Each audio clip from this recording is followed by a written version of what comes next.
Hi, hello, welcome everybody to What's Next in Washington, a conversation with Ayanna Pressley. My name is Jasmine Ulloa and I'm a national political reporter with the Boston Globe. This is one of more than 150 virtual events that the Globe has produced since April of last year, including many on politics and policy, in which we try to bring our journalism and the resulting conversation closer to our readers. But before we get started, a word from our sponsor. I'm going to hand it over to Dan Sensi of Solomon, McCowan and Sensi. Thank you, Jasmine. And thank you to the Boston Globe and its outstanding Washington, D.C. Bureau for its continued in-depth reporting on Capitol Hill, the White House, and the political decisions that impact the future of our country. I'm Dan Sensi, CEO and managing partner of Solomon, McCowan and Sensi. We are a strategic communications firm providing senior level counsel to clients at the intersection of public policy and business. We are proud to partner with the Globe to bring thought leaders and important conversations like this one to the virtual table. I am honored today to present this conversation with Congresswoman Ayanna Pressley. Since taking her place in the House just over 2 years ago, Congresswoman Pressley has made it clear that she's not afraid to take on big challenges. She is directly addressing economic, social, and racial justice issues by changing the structural and systemic frameworks that actually enable them. In the past week alone, Congresswoman Pressley has reintroduced legislation to end qualified immunity, reduce violence against individuals with mental illness, and force the government to collect demographic, racial, and ethnic data on COVID-19. She is fighting for a $15 per hour national minimum wage, an immediate COVID relief package that includes protections for those who need it most, including families that are experiencing homelessness. Congresswoman Pressley has established herself as a true leader on everything from housing and transportation to healthcare, education justice, and the rights of working families. She is doing the job Massachusetts voters sent her to Washington to do. We are so thrilled she could join us today to offer her thoughts on the current state of affairs in Washington, the timeline for pandemic relief, working with the Biden White House, and I'm sure much, much more. Thank you, Representative Pressley, for all you do and for your time this morning. Now, I'd like to turn things back over to Jasmine. Thanks, Dan. Hi, Congresswoman. Very nice to have you today. Thank you for joining us. So a lot has happened since we last spoke in December. We had that last in-depth conversation. So I wanted to start with a temperature check. We saw an armed mob storm the Capitol. We've had the inauguration of a president, the second impeachment of the last president. And I think, for a lot of us who were at that Capitol that day, watching that second impeachment trial was a lot like reliving it. So how are you doing? How is your staff doing? And what has stayed with you since January 6th? Well, first, Jasmine and Dan, thank you so much. Grateful for your partnership and your collaboration, and appreciate your creating the platform. The thing about January 6th is that, certainly I think as a nation, we're still digging out from those events. It was traumatic and harrowing, not only for members and our staff and United States Capitol Police officers and custodial staff and food service workers and all who were in proximity to this violent mob attempting a coup to interrupt the peaceful transfer of power. And the fact that they were brandishing Confederate flags and erecting a noose on the west lawn of the Capitol, any fear that I felt as a Black woman in America, it was familiar, in a deeply ancestral sort of way. And the fact that it took this level of trauma and injury and loss of life for many to appreciate for the first time the threat that white supremacy is to every American life and to our democracy is tragic. But finally, there is an awareness. And so now we can do the deep work of rooting out the scourge and the evil that is white supremacy, but also recognizing that white supremacy is the host bed for systemic and structural racism. And so this is not just about ensuring that the Capitol is never seized again, that there's never a breach of security, that we feel safe in the Capitol. This is about us feeling and being safe as a nation, safe in community. And so that is as much about holding those accountable, and that includes members of Congress who were accomplices, who aided and abetted in this insurrection, this violent insurrection, as much as it is about ensuring that not only there is never a breach of the Capitol like this again, but that we confront and address the threat that white supremacy is, and then seek to actively dismantle, which is what I do every day through my lawmaking, to actively dismantle systemic and structural racism. Thank you.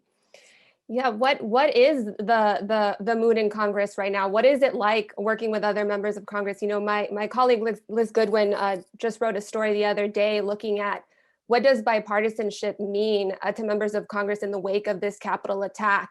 How do you work with someone, you know, who used language that incited a mob that wanted to kill you, that wanted to kill members of Congress? What is it like? Well, you know, to say that it fosters tension would be the understatement of the year. You know, the actions of those 43 senators who obstructed accountability and progress and justice and did not impeach Donald J. Trump, they violated their oath of office. That is a treasonous act, both to perpetuate this big lie of voter fraud, which was the foundational compelling for ultimately this violent mob of white supremacists seeking to interrupt the peaceful transfer of power, but also sets a frightening precedent. You know, this Democratic majority-led House, because of what we did in honoring our oath, Donald J. Trump will be the forever twice impeached president. The Senate did not do their job, so he has not been barred from running for public office again. And so, you know, I think ultimately bipartisanship becomes more of a talking point. It isn't the goal. You know, unity is not even the goal. The goal is justice. The goal is justice and accountability. And so within hours of the attack, in my capacity in serving on the Oversight and Reform Committee, I was calling for congressional committee investigations. And of course, those are underway.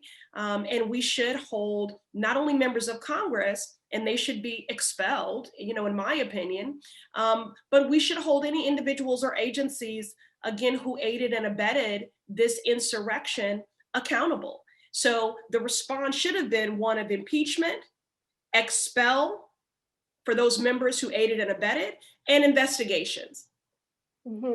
And we'll get to, I want to ask a little bit about the investigations in a bit, but this is a question, you know, I got several questions about this from readers, and you've kind of touched on it. I'm just going to I'm going to fold them all into one because I got so many questions about this. How concerned are you with the growing divide between Democrats and Republicans and over this lack of shared set of facts? I mean, there's already a concerted effort on the right to downplay the insurrection, to pretend it didn't happen. The Republican reckoning has been limited where it is apparent at all. So can you speak to that concern? How concerned are you?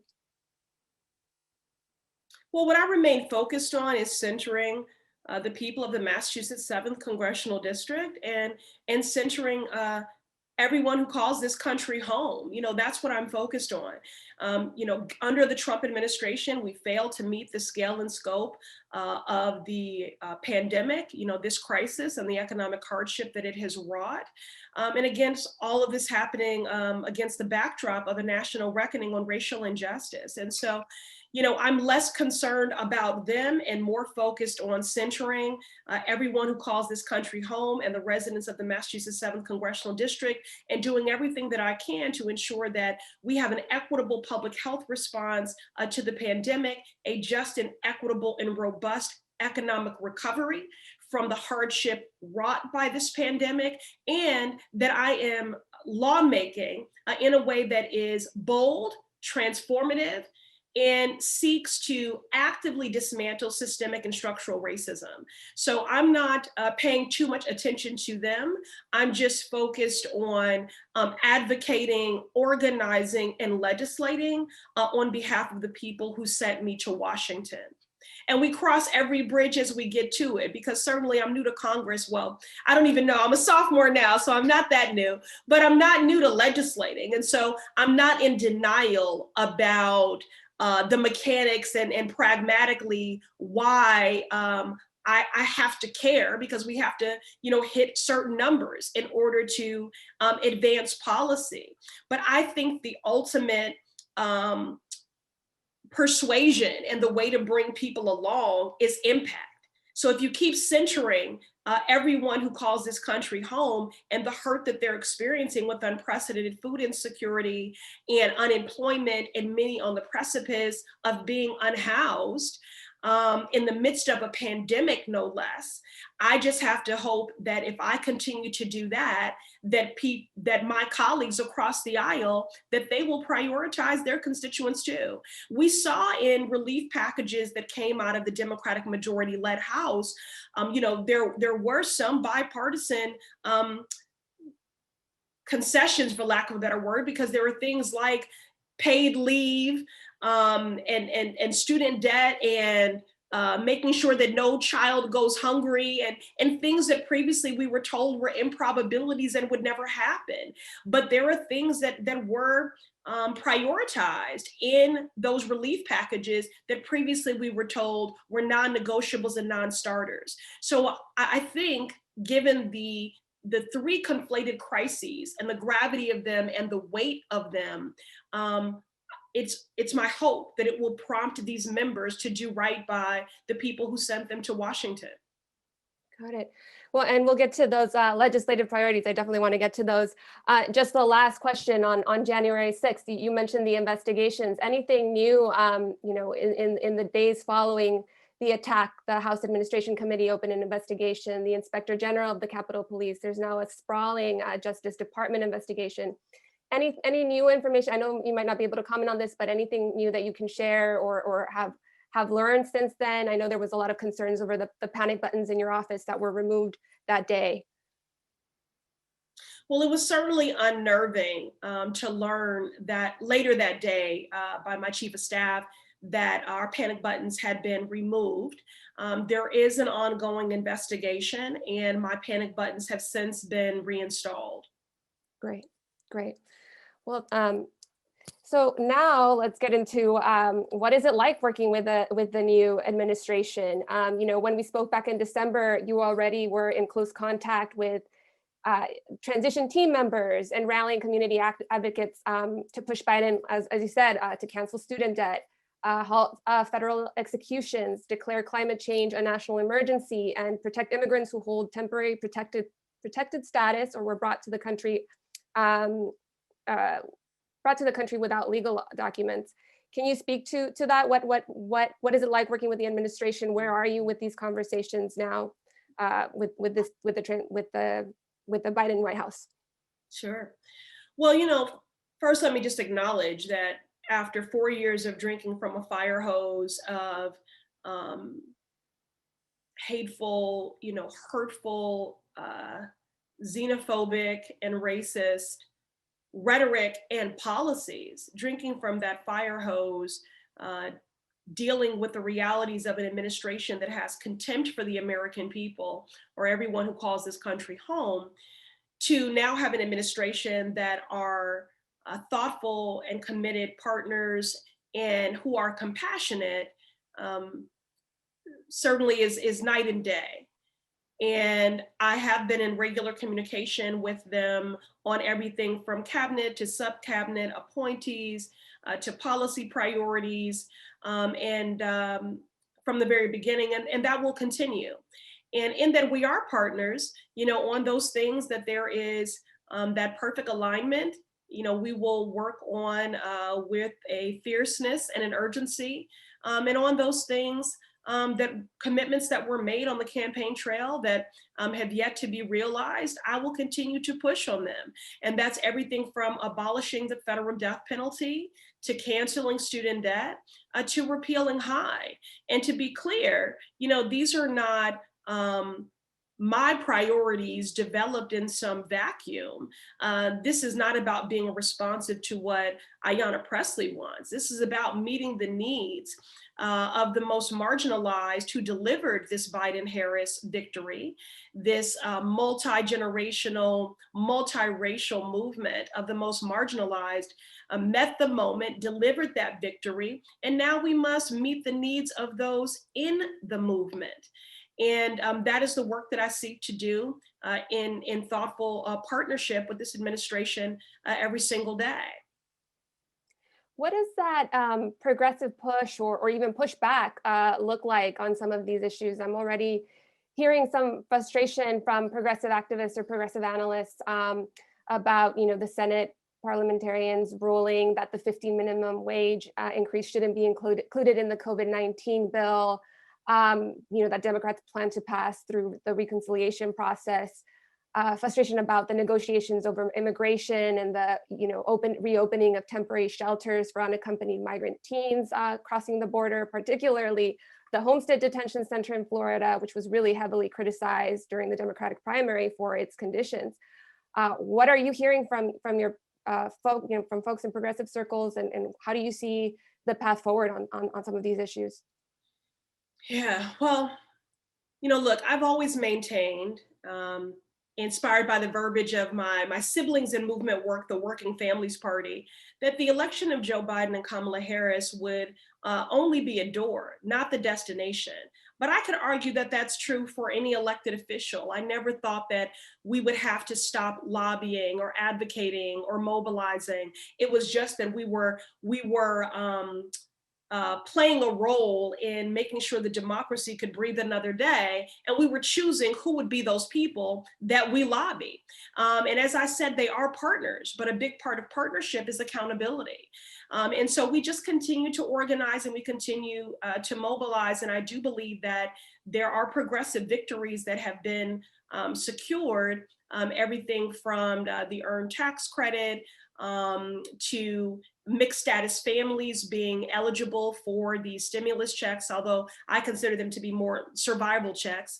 And we know that that doesn't fix everything, but our undocumented and immigrant neighbors have all but been excluded from any sort of relief, despite the fact that these are communities that have been hardest hit by the pandemic, and also who have dominated our essential workforces and have continued to put themselves in harm's way. So, I can only continue to organize, to mobilize, and to fight for these things. The fact that student debt is even still a part of the conversation is a testament to the movement, as one example.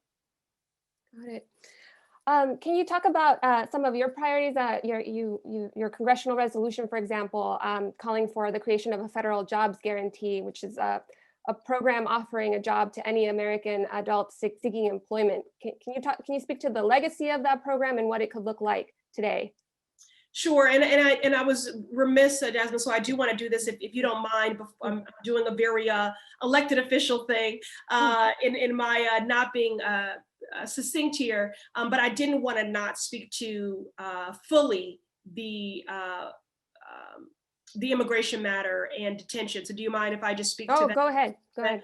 So, as I said, the Biden-Harris administration, they have been partners.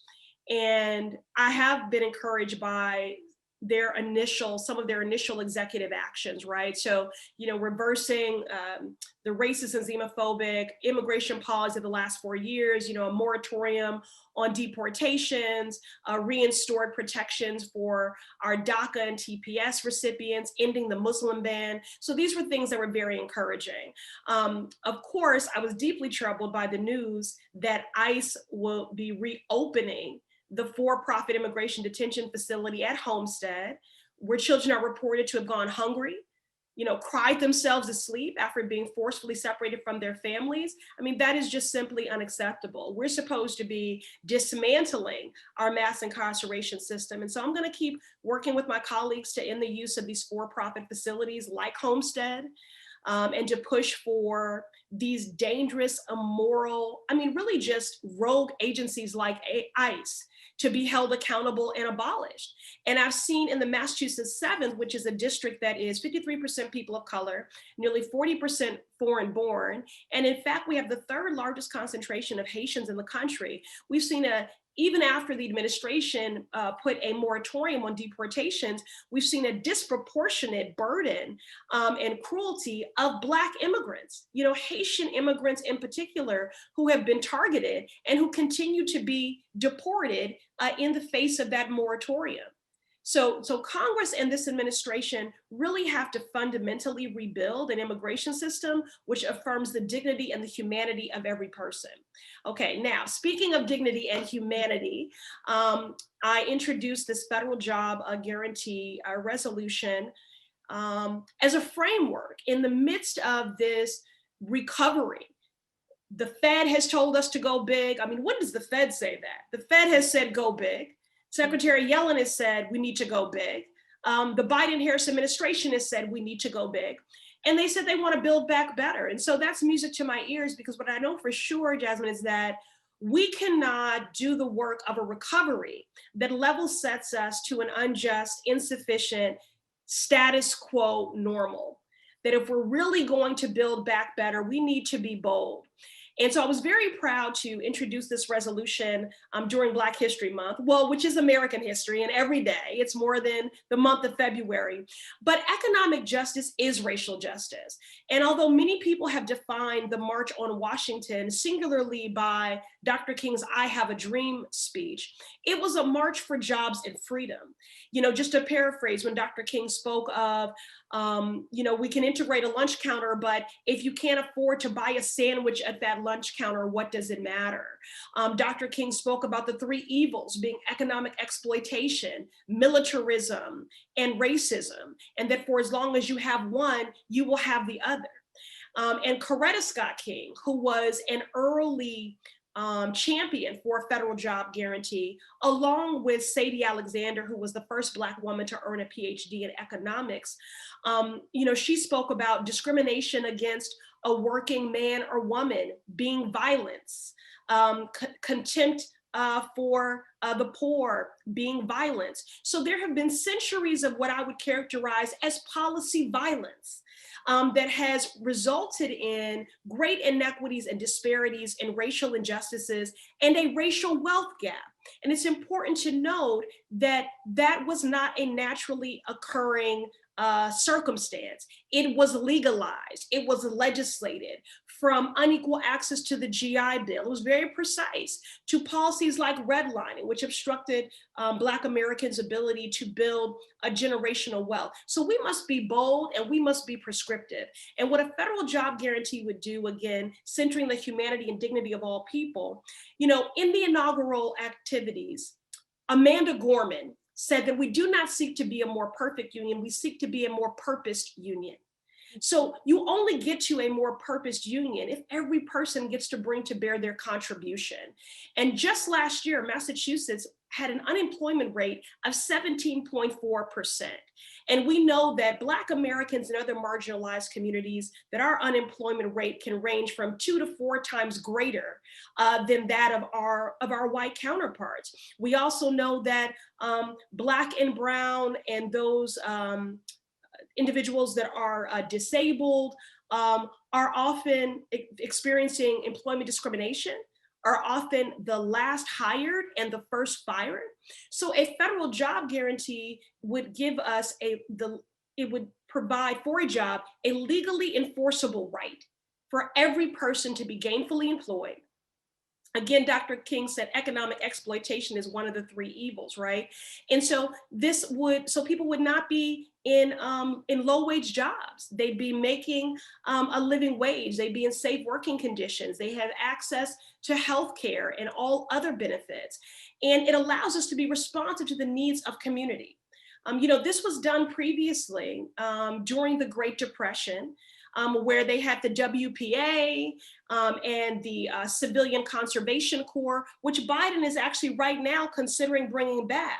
So it's just, it's a legally enforceable right to a job for everyone to be paid by the federal government doing jobs that are responsive to the needs of community. So that could be everything from transportation to infrastructure, to human infrastructure, to our care economy. I was a caregiver to my mom. There are many people right now that are providing childcare, that are being caregivers to elders. They should be being compensated for that. So a federal job guarantee gives everyone access to a good job with dignified wages, safe working conditions, healthcare, other benefits, full employment, and it would ensure a just and equitable recovery and begin to close racial and gender income gaps, which matters to the Massachusetts 7th, because the fact that we see a Black and white wealth gap of $8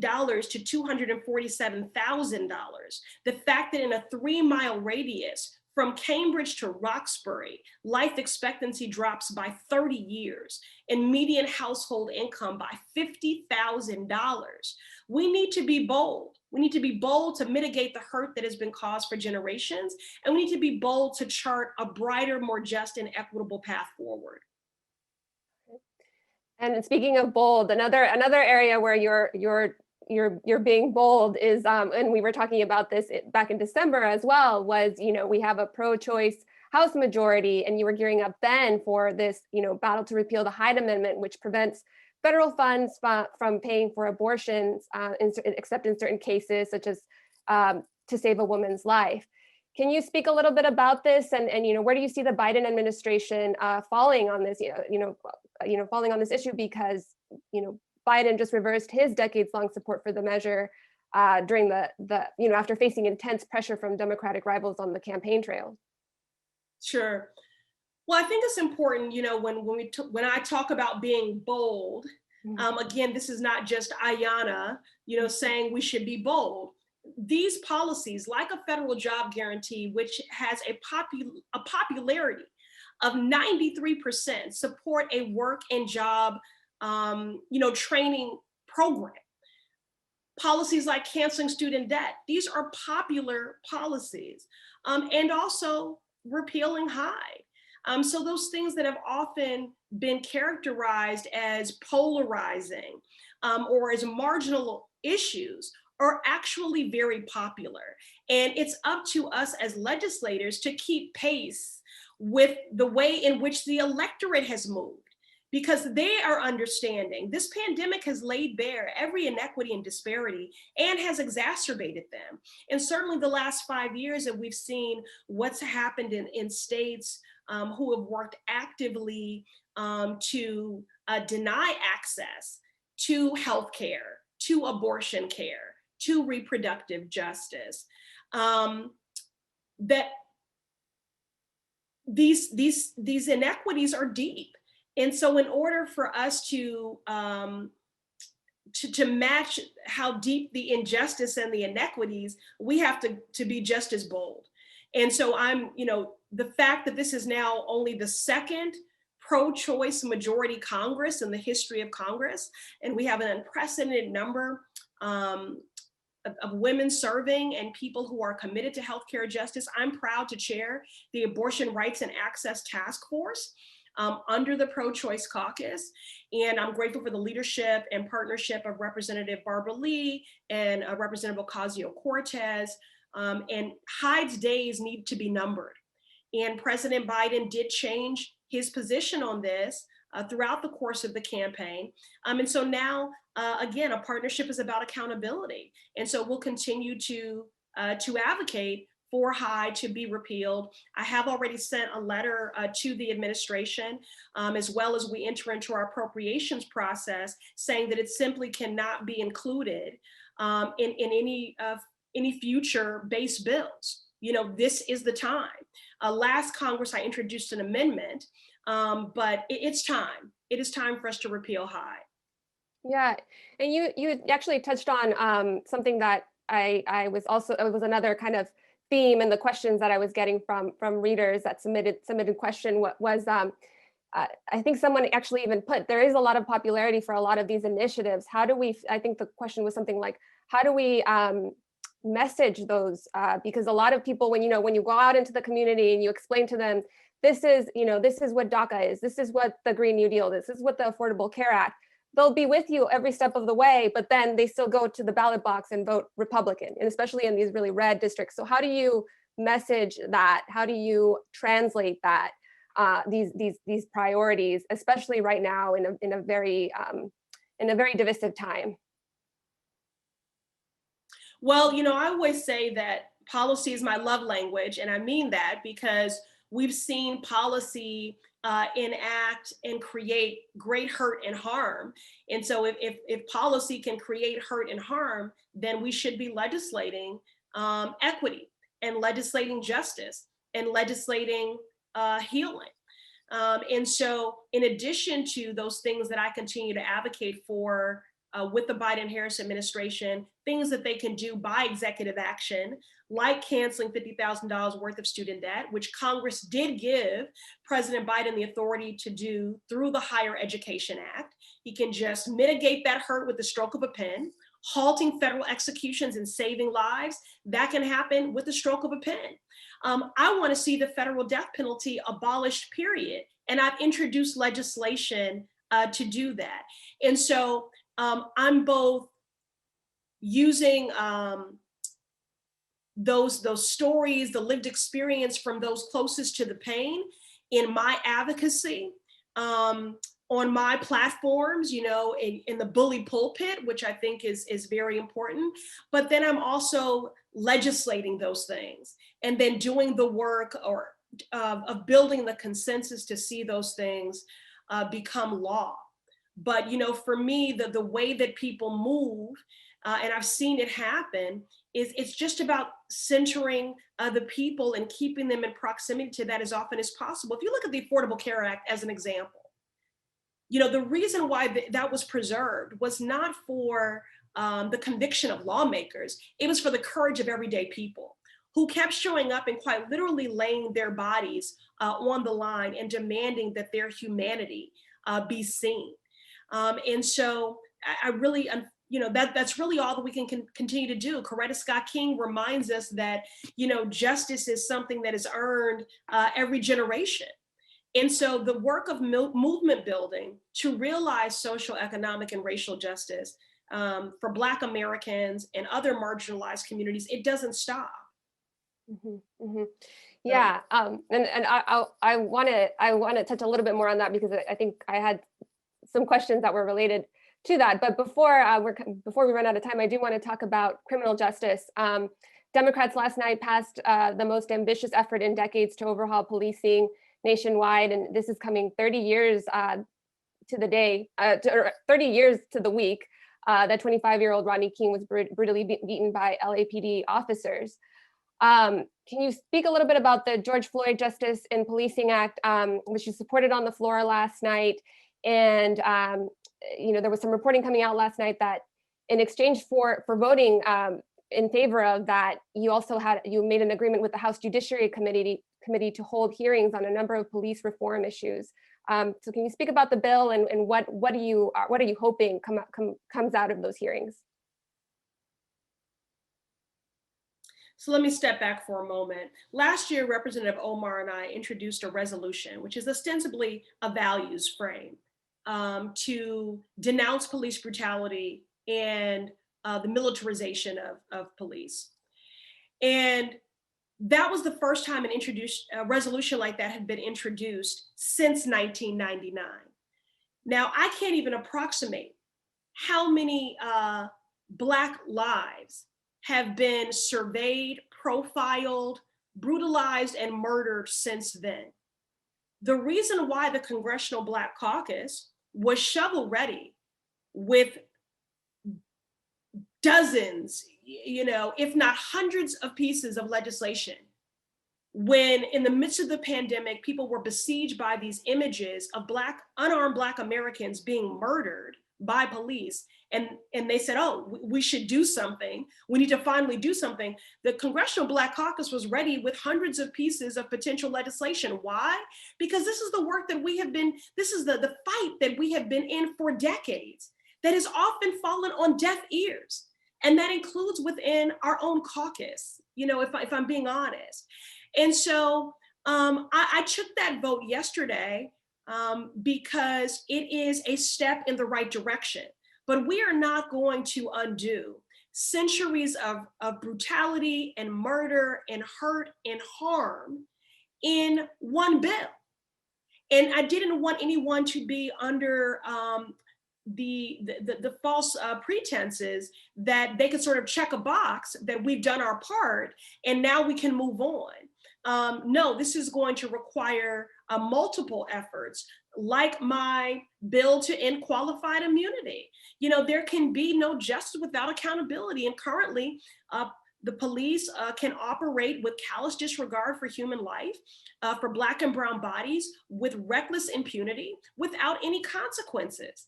If a lawyer does you wrong, there's a recourse. If a doctor harms you, there's a recourse. There is no recourse or accountability.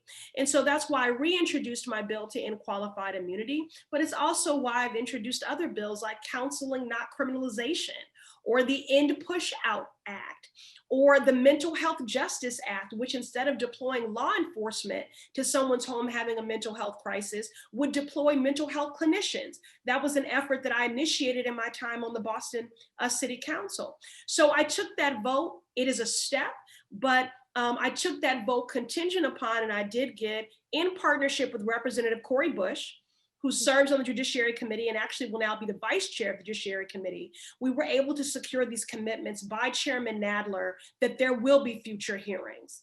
And so that is ultimately why I took that vote. And the George Floyd Justice and Policing Bill does ban no-knock warrants, which would have saved Breonna Taylor's life. It does eliminate the chokehold that took George Floyd's life. So again, it is a step in the right direction.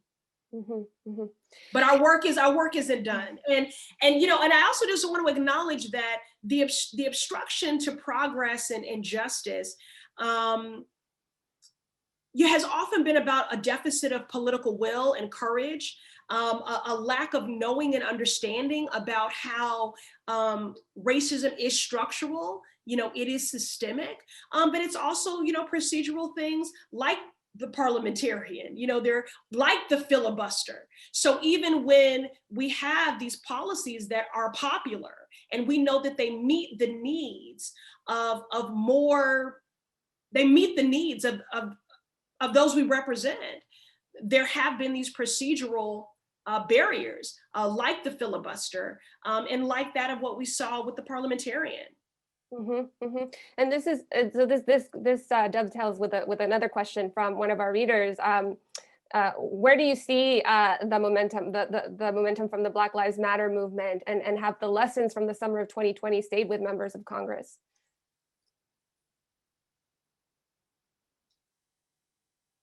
I think honestly, we have been bearing the weight of so many crises that I think it's on us, it's on the movement to continue to amplify, to demand.